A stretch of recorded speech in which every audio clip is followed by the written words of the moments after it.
بسم اللہ الرحمن الرحیم۔ رنگین کہکشاں، مصنف M.A. راحت۔ ایپیسوڈ 55۔ حسن فیروز کے چلے جانے کے بعد کرنل ہمایون کی آواز نے مجھے چونکا دیا۔ آؤ گل مراد، بیٹھو۔ ان کی ہدایت پر ان کے سامنے ایک کرسی پر بیٹھ گیا تو کرنل نے پھر کہا، تمہاری کارکردگی کے بارے میں مجھے مکمل تفصیلات معلوم ہو رہی ہیں اور میں اس بات پر خوش ہوں کہ تم اپنی روایات کے مطابق سارے عمل کر رہے ہو۔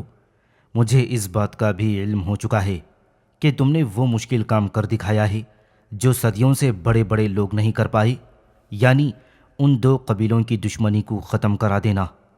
یہ ساری باتیں معمولی نہیں، کم از کم میں ایسا انسان نہیں ہوں کہ اگر کوئی شاندار کارنامہ انجام دے تو اسے سرسری طور پر نظر انداز کر دوں۔ بلا شبہ تمہاری اس کارکردگی کو میں دل سے سراہتا ہوں۔ شکریہ کرنل صاحب، یہ سب آپ ہی کی ذرہ نوازی ہے کہ آپ نے ایک ذرے کو آفتاب بنا دیا۔ خیر، اب یہ باتیں کرتے ہوئے ایک شرم سی محسوس ہوتی ہے کہ ذرے میں آفتاب بننے کی صلاحیت تھی، میں نے صرف اسے چمکا دیا ہے۔ اچھا اب چھوڑو ان باتوں کو، ہم ایک دوسرے کی کافی تعریف کر چکے۔ پہلا سوال میں تم سے یہی کروں گا کہ حسن فیروز کچھ ضرورت سے زیادہ نٹ کھٹ ہو گیا ہے، تمہارے لیے باعث پریشانی تو نہیں بن رہا؟ نہیں کرنل صاحب، وہ میرا بہترین دست راست ہے۔ تم بھی کمال کے انسان ہو گل مراد۔ خیر، یہ تمہارا ذاتی معاملہ ہے، میں اس سلسلے میں کیا کہہ سکتا ہوں، اور اپنے آپ کو اس بات سے بھی بری و ذمہ قرار نہیں دے سکتا کہ بہرحال وہ میرا پوتا ہے اور میں اس کی خوشیاں بھی چاہتا ہوں۔ اب میں تم سے اس پروگرام کے اگلے حصے کے بارے میں گفتگو کرنا چاہتا ہوں۔ جہاں تک میرا علم ہے، تم نے انتہائی خوش اسلوبی سے اپنے آپ کو اس حیثیت سے منوا لیا ہے کہ جس حیثیت سے میں نے تمہیں یہاں بھیجا تھا۔ مجھے بتاؤ، اس سلسلے میں اسے کوئی شبہ تو نہیں ہوا؟ محمود خوارزم کو؟ ہاں۔ نہیں، بالکل نہیں، وہ مطمئن ہے اور کہیں بھی اسے یہ احساس نہیں ہوا کہ میں اصل میں عبران خوارزم نہیں ہوں۔ بہت خوب، بڑی عمدہ بات ہے، وہ تمہیں عبران کی حیثیت سے جانتا ہے۔ نہ صرف وہ، بلکہ اب تو میں دوسرے قبیلے میں بھی عبران کی ہی حیثیت سے مشہور ہو گیا ہوں، اور فاخر دہا میرا بہترین دوست ہے۔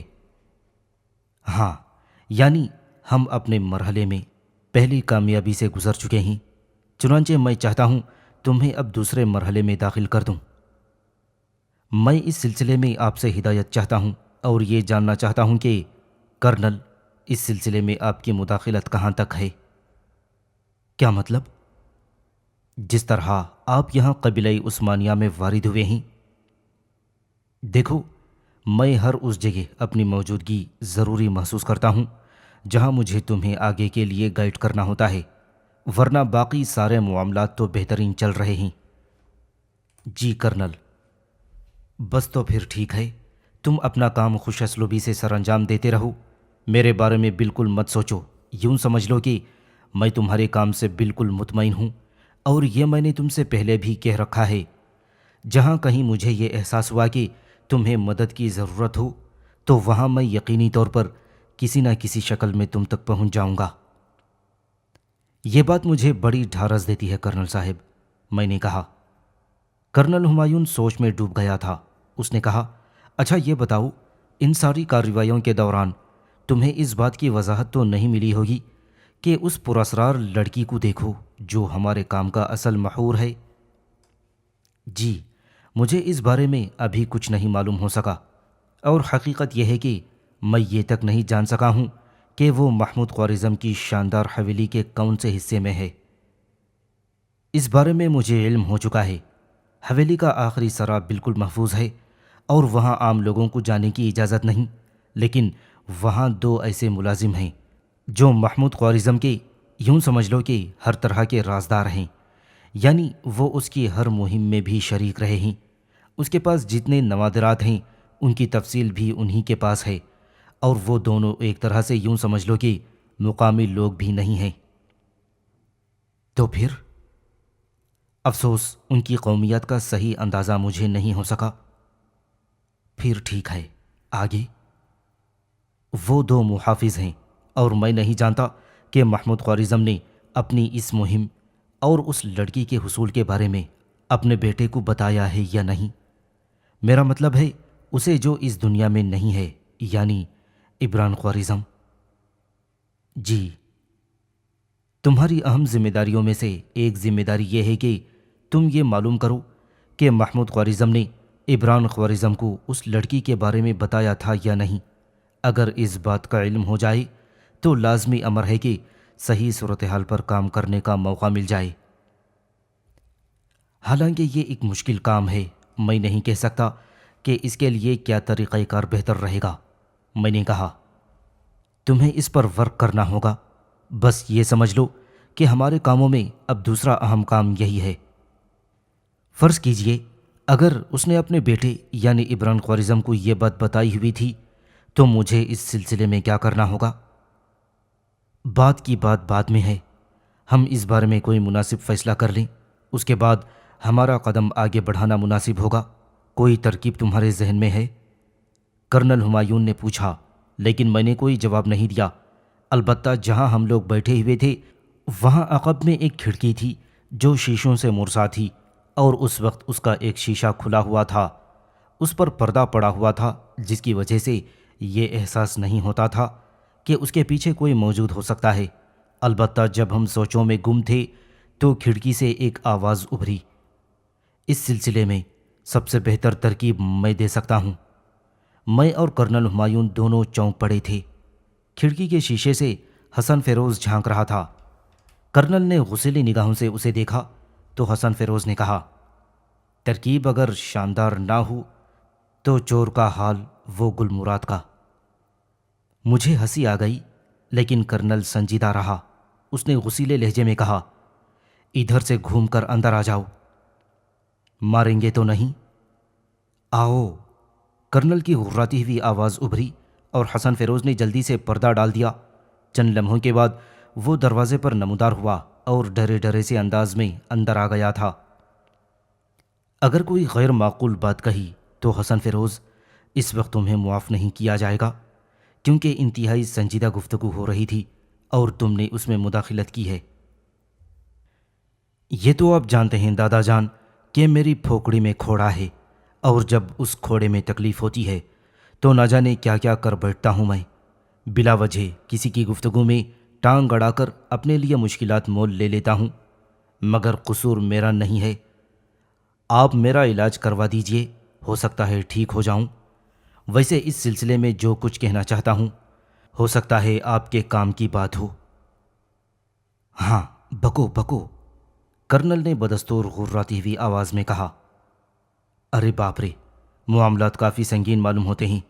اصل میں آپ لوگوں کی گفتگو خود اڑ اڑ کر میرے کانوں تک پہنچ رہی تھی۔ میں کیا کروں؟ آپ جو باتیں کر رہے تھے وہ اتنی سنسنی خیز اور مزیدار تھیں کہ بس میرا کان کھڑکی سے چپک کر رہ گیا۔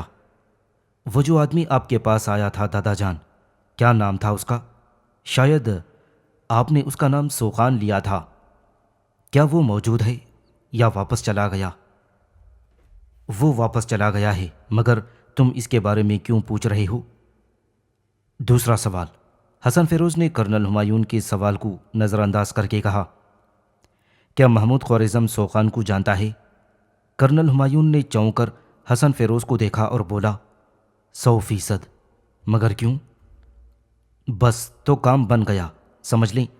یعنی یہ کہ اگر آپ یہ جاننا چاہتے ہیں کہ محمود خوارزم نے اپنے بیٹے عمران خوارزم کو اس لڑکی کے بارے میں بتا رکھا ہے یا نہیں، تو اس کا ایک ہی طریقہ ہو سکتا ہے۔ وہ کیا؟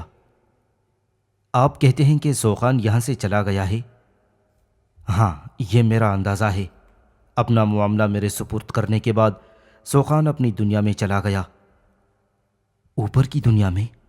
حسن فیروز نے کہا، اور کرنل نے جب اسے گھورا تو وہ جلدی سے بولا، میرا مطلب ہے نیچے ہی ہے نا؟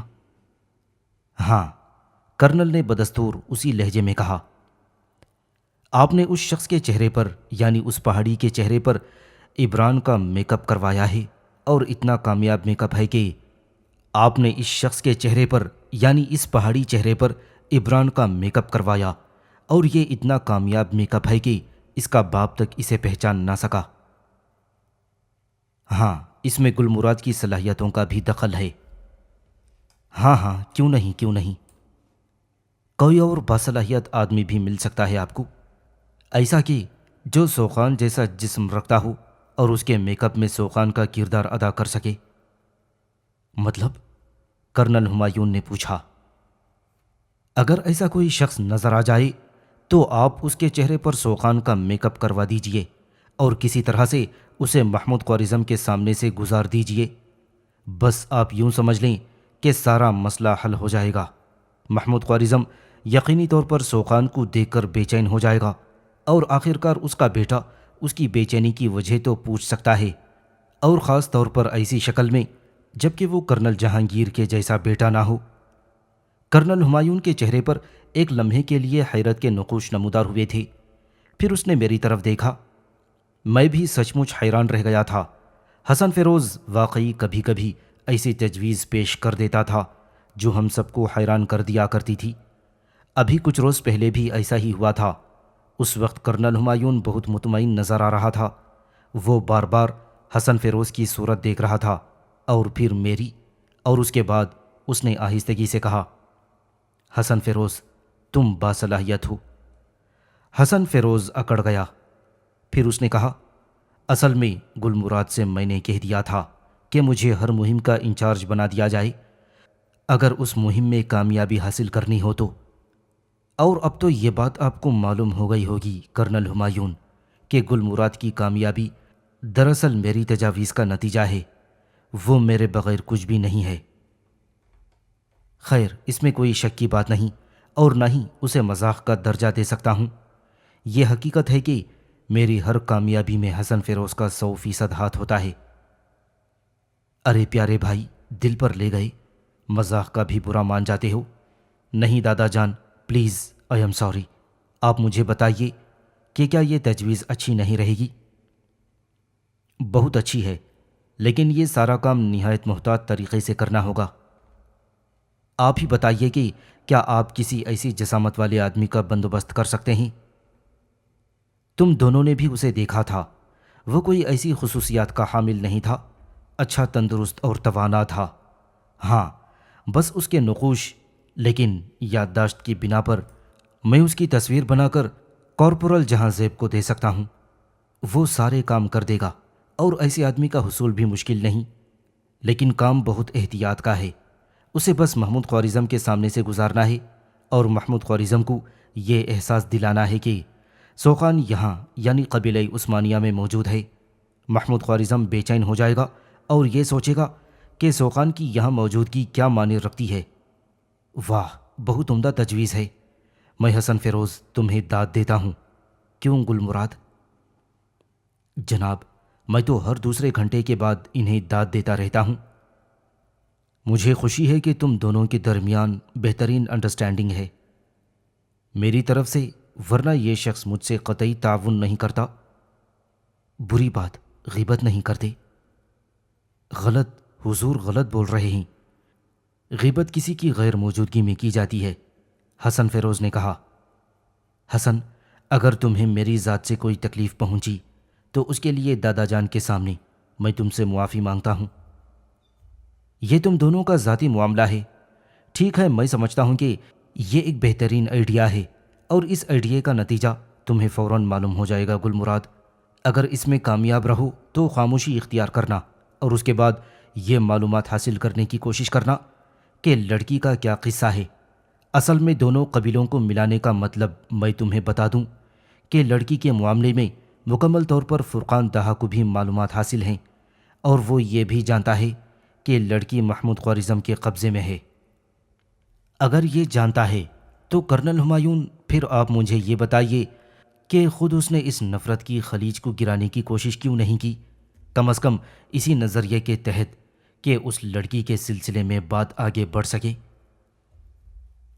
اصل میں معاملہ شاید خاصا گمبھیر ہے۔ میں تم لوگوں سے پہلے یہ کہہ چکا ہوں کہ وہ شخص جس کا تعلق ہماری آبادیوں سے نہیں تھا، بلکہ ایک طرح سے یوں سمجھ لو کہ دنیا کے ایک ایسے پراسرار خطے سے تھا جس کی تفصیلات آج تک کسی کے علم میں نہیں ہے۔ اتنی تفصیل سے مجھے نہیں بتا سکا۔ میں یہ سمجھتا ہوں، جہاں تک میرا علم ہے، کسی مہم کے درمیان جب یہ لڑکی محمود خوارزم کے قبضے میں آئی تھی تو فرقان داہا کو بھی اس کے بارے میں علم تھا، لیکن ان دونوں کی دشمنی بھی بے مثال تھی۔ چنانچہ فرقان داہا نے یہاں آنے کے بعد لڑکی کے سلسلے میں بھی کوئی کوشش نہیں کی، اور ابھی تک یہ بات منظر عام پر نہیں آ سکی کہ فرقان داہا اس سلسلے میں کتنا کچھ جانتا ہے۔ میں اور حسن فیروز اس بار سنجیدگی سے گردن جھکا کر مسئلے کے بارے میں سوچنے لگے تھے، لیکن کرنل ہمایون نے یہ کہہ کر ہماری سوچوں کو ختم کر دیا۔ میں سمجھتا ہوں ہمیں قدم بقدم آگے بڑھنا ہوگا۔ کسی بات کی مکمل تفصیل لمحوں میں معلوم نہیں ہو جاتی، اس کے لیے شدید جد و جہد کرنا پڑتی ہے، اور ہم اسی منزل میں ہیں۔ حسن فیروز کی بات سے مکمل اتفاق کرتے ہوئے میں جہاں زیب کو ضرور تیاری کے لیے احکامات دے دیتا ہوں، اور جیسا کہ میں نے تم لوگوں سے کہا تھا کہ اگر ضرورت پیش آئی تو میں دوبارہ تم سے ملاقات کروں گا، ورنہ کارپورل تو موجود ہے، اب تم چاہو تو جا سکتے ہو۔ بہرحال ہم واپس آ گئے۔ محمود خوارزم نے آج تک حسن فیروز کے بارے میں کچھ نہیں پوچھا تھا، اور اس کی وجہ بھی ہمیں معلوم ہو گئی تھی کہ وہ اپنے بیٹے کے مزاج سے واقف تھا۔ باہر نکلنے کے بعد حسن فیروز نے البتہ مجھ سے کہا، یار ویسے اس میں کوئی شک نہیں کہ یہ محمود خوارزم جو ہے نا، انتہائی بور آدمی ہے۔ معاف کرنا، اس وقت تمہارے باپ کی جگہ ہے، اس لیے میں کچھ نہیں کہوں گا، لیکن ایک منٹ حسن فیروز، ایک منٹ، میں نے ہاتھ اٹھا کر کہا، اور حسن فیروز چونک کر مجھے دیکھنے لگا۔ کون ہے؟ کوئی نظر آ گیا کیا؟ نہیں، صرف ایک بات کہنا چاہتا ہوں تم سے۔ ہاں بولو۔ تمہیں معلوم ہے کہ میں ایک جاہل پہاڑی آدمی ہوں؟ نہیں، مجھے معلوم نہیں تھا، حسن فیروز نے کہا۔ سنجیدگی سے سوچو، میرے ماں باپ اور خاندان کا تذکرہ کرتے ہوئے اپنے لہجے اور الفاظ کو محتاط رکھا کرو۔ ہم لوگ ساری باتیں برداشت کر سکتے ہیں، لیکن ایسے جملے برداشت نہیں کر سکتے۔ میں نے اسے باپ کی جگہ نہیں مانا، بلکہ مصلحتاً اسے قبول کیا گیا ہے۔ اس پر حسن فیروز نے میری صورت دیکھی اور پھر جلدی سے بولا، سوری کہنے سے کام چل جائے گا؟ نہیں، بس پلیز ذرا احتیاط رکھنا۔ اوکے یار، اوکے۔ میں خاموش ہو گیا۔ بہرحال بات ختم ہو گئی۔ اب ہمیں انتظار تھا کہ کارپورل جہاں زیب اس سلسلے میں کب اپنی کارروائی کرتا ہے، اور ابھی تک ہمیں کوئی جواب نہیں ملا تھا، اور ہم منتظر تھے کہ جہاں زیب کی جانب سے ہمیں کوئی جواب موصول ہو۔ اس دن بس بالکل اتفاقی طور پر محمود خوارزم اور میں چہل قدمی کرتے ہوئے اپنے ایک باغ کی طرف نکل گئے تھے۔ یہ باغ انتہائی خوبصورت تھا اور صرف خوبانیوں سے لدا ہوا تھا۔ خوبانیاں پک رہی تھیں اور میں میٹھی خوبانیوں کی خوشبو سے لطف اندوز ہوتا ہوا آگے بڑھ رہا تھا کہ اچانک ہی میں نے محمود خوارزم کو بھٹکتے ہوئے دیکھا۔ میں چونک کر رک گیا اور میں نے اس سے پوچھا، کیا بات ہے بابا؟ لیکن محمود خوارزم پر ایک بے چینی کی سی کیفیت طاری تھی۔ وہ جبڑے بھینچے ہوئے اس طرف دیکھ رہا تھا جہاں تھوڑے فاصلے پر ایک شخص ہلکے بادامی رنگ کے سوٹ میں ملبوس آگے بڑھ رہا تھا۔ اس کا رخ ہماری جانب نہیں تھا، بلکہ وہ سامنے کی سمت دو گھوڑ سواروں کو آتے ہوئے دیکھ رہا تھا، اور صاف اندازہ ہو جاتا تھا کہ وہ اپنے آپ کو ان کی نگاہوں سے چھپانے کی کوشش کر رہا ہے۔ جو سوٹ اس نے اپنے بدن پر پہنا ہوا تھا وہ بالکل تنگ تھا، اور پیروں میں لانگ بوٹ تھے، اور وہ بڑی مہارت کے ساتھ پینترے بدل رہا تھا، یہاں تک کہ وہ ایک درخت کی آڑ میں ہو گیا۔ گھوڑ سوار آہستہ آہستہ اسی سمت آ رہے تھے، لیکن ہم دونوں نے اس کی صورت دیکھ لی تھی، اور میں نے اسے ایک لمحے میں پہچان لیا تھا۔ یہ سوقان ہی تھا، لیکن میں جانتا تھا کہ وہ سوقان نہیں، کرنل ہمایون کی تربیت یافتہ افراد کہ اس کی سونپی ہوئی تمام مہمات کے دوران جو مجھے ملے تھے اور دنیا کے مختلف گوشوں میں ملے تھے، میں نے ان میں سے ایک شاندار صلاحیتوں کا مالک شخص دیکھا تھا اور وہ جو کچھ کرتے تھے وہ بہترین ہوا کرتا تھا۔ میں نے محمود خوارزم کو دیکھا، اس کی پھٹی پھٹی نگاہیں اس کی جانب جمی ہوئی تھیں، لیکن اس سے پہلے کہ میں محمود خوارزم سے کچھ پوچھتا اور اپنے کام کا آغاز کرتا، اچانک ہی میں نے اس شخص کو ایک گھوڑے پر چھلانگ لگاتے دیکھا۔ کیا ہی اعلیٰ چھلانگ تھی! گھوڑ سوار اس طرف جا گرا اور وہ شخص گھوڑے کی پشت تک پہنچ گیا۔ اس نے پلٹ کر دوسرے سوار پر بھی حملہ کر دیا تھا، لیکن اتفاق سے دوسرا سوار اس کی زد میں نہیں آیا، البتہ وہ بدحواس ہو گیا تھا۔ اس شخص نے فوراً ہی اپنے قبضے میں لیے ہوئے گھوڑے کو ایڑ لگا دی اور گھوڑا برق رفتاری سے دوڑتا ہوا غائب ہو گیا۔ لیکن وہ لوگ، یعنی وہ دونوں جو اس سے پہلے گھوڑوں پر آ رہے تھے، پوری طرح بدحواس ہو گئے اور گرا ہوا شخص جلدی سے اٹھ کر دوسرے گھوڑے پر بیٹھ گیا اور دوسرا گھوڑا بھی ہوا ہو گیا تھا۔ میرے ہونٹوں پر بے اختیار مسکراہٹ ابھر آئی تھی، لیکن میں نے اپنی اس مسکراہٹ کو سنبھال لیا، کیونکہ جو سنسنی میں محمود خوارزم کے چہرے پر دیکھ رہا تھا، میرا اس کی جانب متوجہ ہونا ضروری تھا۔ ویسے کرنل نے شاندار ڈرامہ کیا تھا، وہ کام ہو گیا تھا جو وہ کرنا چاہتا تھا۔ میں نے محمود خوارزم کی طرف دیکھا اور کہنے لگا، آپ نے دیکھا یہ کیا ہوا ہے؟ محمود خوارزم کے جبڑے بھینچے ہوئے تھے، اس نے خاموشی اختیار کیے رکھی، اور پھر میں نے کہا، آپ کو کیا ہوا؟ کیا ہو گیا آپ کو بابا صاحب؟ خوارزم نے میری جانب دیکھا، دیکھتا رہا اور پھر آہستگی سے بولا، گھر چلو۔ کیا ہوا آپ مجھے بتائیں گے نہیں؟ مجھے گھر لے چلو، ہو سکتا ہے میں بے ہوش ہو جاؤں۔ کیوں؟ آخر کیوں؟ ارے آپ کی طبیعت تو مجھے خراب لگ رہی ہے۔ وجہ جاننا چاہتا ہوں میں۔ تم نے ابھی یہ ساری کارروائی دیکھی؟ ہاں، لیکن اسے دیکھ کر آپ کی یہ کیفیت کیوں ہو گئی، یہ بات میری سمجھ میں نہیں آ سکی۔ چلو گھر چلو جلدی پلیز۔ بمشکل تمام میں محمود خوارزم کو گھر لایا تھا۔ محمود خوارزم کے انداز میں بڑی نڈھال سی کیفیت تھی۔ میں اس کے کمرے میں ٹہر گیا اور پھر میں نے کہا، کیا میں اس قابل نہیں ہوں بابا صاحب کہ آپ اپنی اچانک طبیعت کی خرابی کی وجہ مجھے بتائیں؟ مجھے تھوڑا سا سکون لینے دو، تھوڑا سا صبر کر لو مجھے براہ کرم۔ کیا چاہتے ہیں آپ؟ کیا میں ڈاکٹر کو بلواؤں؟ بالکل نہیں، بس تم ایسا کرو، تھوڑی دیر مجھے تنہا رہنے دو، اور سنو، میرے لیے ٹھنڈا پانی بھجوا دو، تم جا کر آرام کرو۔ بہرحال میں نے اس کی ہدایت پر عمل کیا، لیکن اپنے کمرے میں آ کر یہ سوچنے لگا کہ یہ کارروائی کارپورل جہاں زیب نہیں کی ہوگی۔ کیا ہی کمال کا آدمی ہے یہ بوڑھا شخص، یہ دنیا سے دور کے لوگ نہ جانے کیا کیا ہنگامہ آرائیاں کر رہے ہیں۔ ویسے مجھے اب اس واقعے میں بھی مزہ آنے لگا تھا، نہ جانے دنیا کے کون سے خطے کے لوگوں کا معاملہ تھا۔ وہ شخص جس کا نام سوقان تھا، بلا شبہ اس کا کارپورل جہاں زیب نے میک اپ کیا ہوا ہے اور یہ لباس اسے پہنایا گیا ہے۔ وہ کمال کی چیز ہے، چوڑے بدن پر یہ لباس بڑا بے تکا لگ رہا تھا، جیسے کسی اناڑی نے زندگی میں پہلی بار سوٹ پہنا ہو، اور وہ بھی سائز سے کافی چھوٹا۔ رات کے کھانے پر میں نے محمود خوارزم کو خاصی بہتر حالت میں دیکھا۔ وہ اپنے مخصوص انداز میں چلتا ہوا آیا تھا، تندرست و توانا آدمی تھا اور ایسی عمر کے باوجود بے حد سمارٹ۔ میں نے اپنے چہرے پر سنجیدگی طاری کیے رکھی تھی۔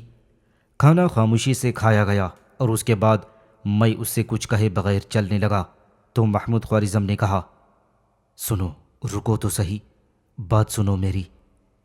میں نے تیکھی نگاہوں سے محمود کو دیکھا تو پھر اس نے کہا، نہیں، اپنے دل میں کسی بدگمانی کو جگہ مت دینا۔ بات اصل میں یہ ہے کہ تم نوجوان ہو، چھوٹی عمر کے مالک، جذباتی کیفیتوں کے۔ مجھے ہمیشہ یہ خطرہ رہتا ہے کہ کہیں تم کوئی ایسا قدم نہ اٹھا دو جس سے تمہیں تکلیف ہو۔ بیٹے، اس سلسلے میں ایک باپ کے جذبات کو مد نگاہ رکھو۔ میں نے آپ سے کوئی بات نہیں کہی بابا۔ یہ بھی میرے لیے دکھ کی بات ہے کہ کسی بات کو تم اپنے دل میں گھونٹ کر رکھ لو اور مجھے کچھ نہ بتاؤ۔ چلو میرے ساتھ، میرے کمرے میں چلو۔ سنیے، آپ کی جو عزت و احترام میرے دل میں ہے وہ کسی بات سے کم نہیں ہوگا۔ آپ میرے معاملات میں مداخلت نہیں کرتے، میں کسی ایسے سلسلے میں کوئی مداخلت نہیں کرنا چاہتا جس کے بارے میں آپ مجھے بتانا پسند نہیں کرتے۔ میرے ساتھ میرے کمرے میں نہیں آؤ گی؟ نہیں، میں حکم عدولی کی جرات نہیں کر سکتا۔ تو پھر چلو۔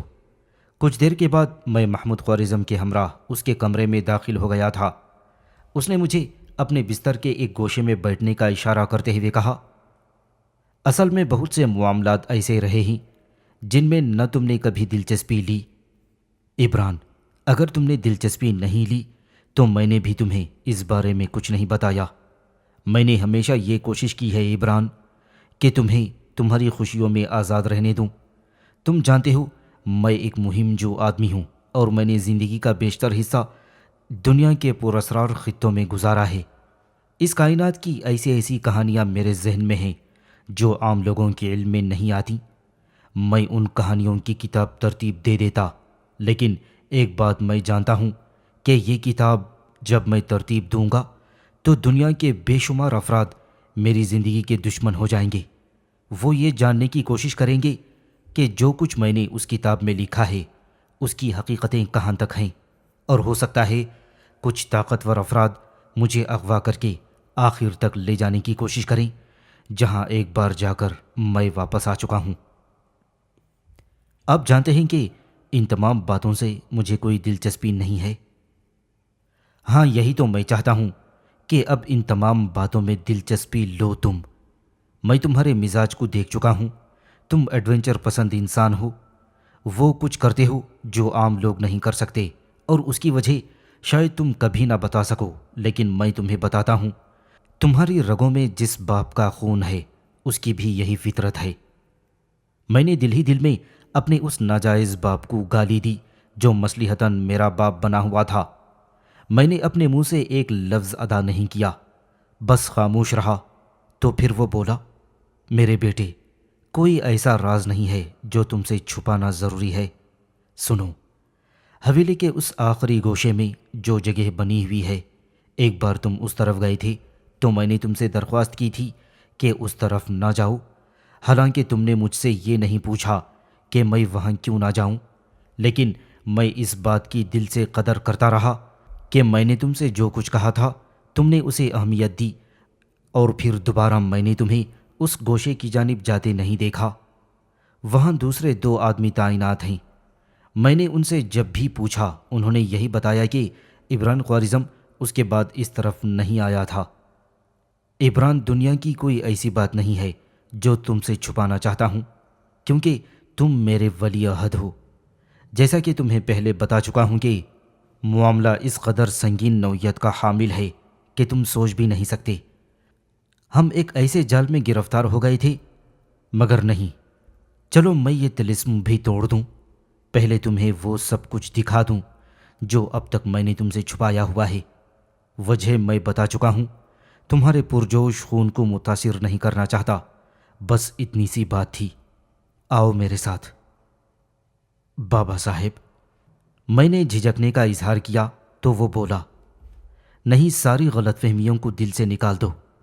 اس وقت میں جو کچھ تم سے کہہ رہا ہوں سمجھ لو وہی سچ ہے۔ ٹھیک ہے، میں نے کہا۔ دل ہی دل میں بہت خوش تھا کہ کرنل ہمایون کے کہنے کے مطابق ہم لمحہ لمحہ کامیابی کی جانب بڑھ رہے ہیں۔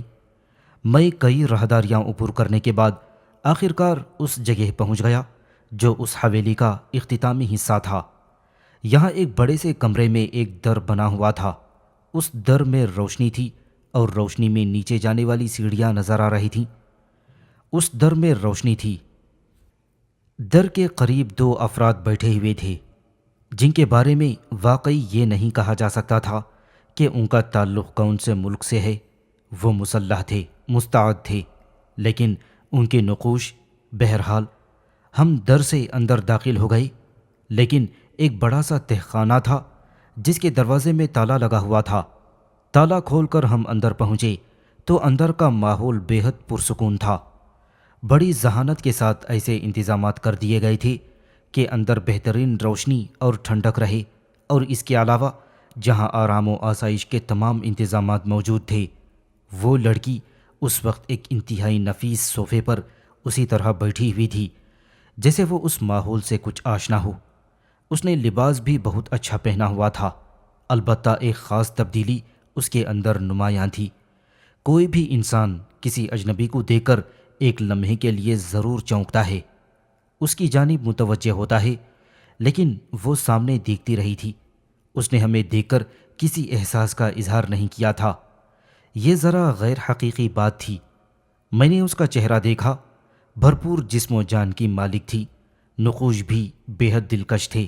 البتہ یہ بات پورے وضوح کے ساتھ کہی جا سکتی تھی کہ اس کے نقوش میں باہر بیٹھے ہوئے دونوں افراد کی ہلکی پھلکی جھلک موجود تھی۔ محمود خوارزم نے اسے دیکھا اور پھر میری طرف دیکھ کر بولا، میں اس کا نام نہیں جانتا، تم اس کا جائزہ لو، قریب جا کر اسے مخاطب کرنے کی کوشش کرو۔ میں اس کے سامنے پہنچ گیا تھا۔ وہ اب بھی اسی طرح پتھرائی ہوئی بیٹھی رہی تھی۔ تب میں اس کے سامنے دو زانوں بیٹھ گیا اور میں نے آہستگی سے پوچھا، ہیلو؟ تو اس نے ایک سرسری سی نگاہ مجھ پر ڈالی، لیکن اس کے بعد تھوڑی دیر تک وہ مجھے دیکھتی رہی۔ اس کے چہرے پر کوئی تاثر نہیں ابھرا تھا، لیکن اس بات کا میں نے بخوبی اندازہ لگا لیا تھا کہ اس کی نگاہیں میری جانب ہیں۔ چند لمحات اسی طرح دیکھتی رہی اور اس کے بعد اس نے نظریں جھکا لیں۔ میں نے پھر اسے مخاطب کیا، سنو، میں تم سے بات کرنا چاہتا ہوں۔ لیکن اب اس نے نگاہیں نہیں اٹھائی تھیں، بلکہ اسی طرح خاموش بیٹھی رہی تھی۔ اس نے اپنے دونوں ہاتھ گھٹنوں پر رکھے ہوئے تھے۔ کچھ لمحے میں اسی طرح چپ رہا، اس کے بعد وہاں سے اٹھ گیا تھا، لیکن اس نے پھر بھی جنبش نہیں کی تھی۔ محمود خوارزم کے پاس میں نے آ کر کہا، کون ہے یہ؟ تم نے اسے اچھی طرح دیکھ لیا، میں تمہیں اپنا تجربہ بتاؤں؟ یہ سنتی بھی ہے، سمجھتی بھی ہے، پوری طرح ہوش و حواس میں ہے، تھوڑے یہاں کے معاملات بھی جانتی ہے، مثلاً غسل خانے میں غسل کرتی ہے۔ یہ لباس اس کے ماحول سے بالکل اجنبی ہے، لیکن وہ یہ لباس نہیں پہنتی۔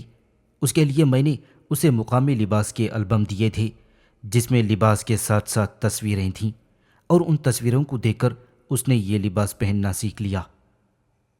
اس سے پہلے وہ صرف چمڑے کا لباس پہنتی تھی، جانوروں کی کھالوں کا لباس۔ کہاں سے ہے اس کا تعلق؟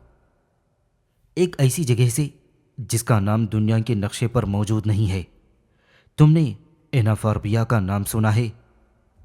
نہیں، یقیناً نہیں سنا ہوگا، لیکن یہ نام ہم نے اسے دیا ہے، یا پھر ڈاکٹر فیٹ نے۔ ڈاکٹر فیٹ کون؟ وہ جس نے ان علاقوں کے بارے میں ایک قلمی کتاب لکھی تھی، اور سارا کھیل اسی کتاب کے بعد شروع ہوا تھا۔ واہ، یہ تو انتہائی پراسرار اور دلچسپ کہانی ہے۔ 100%، میں یہی تم سے کہہ رہا تھا۔ بہت عمدہ بات ہے، بہت ہی عمدہ۔ اگر چاہو تو یہاں سے نکل چلو، اس لڑکی کو دکھانا مقصود تھا۔ میں محمود خوارزم کے ساتھ باہر آ گیا۔ اس بار ہم ایک کھلی جگہ بیٹھے ہوئے تھے۔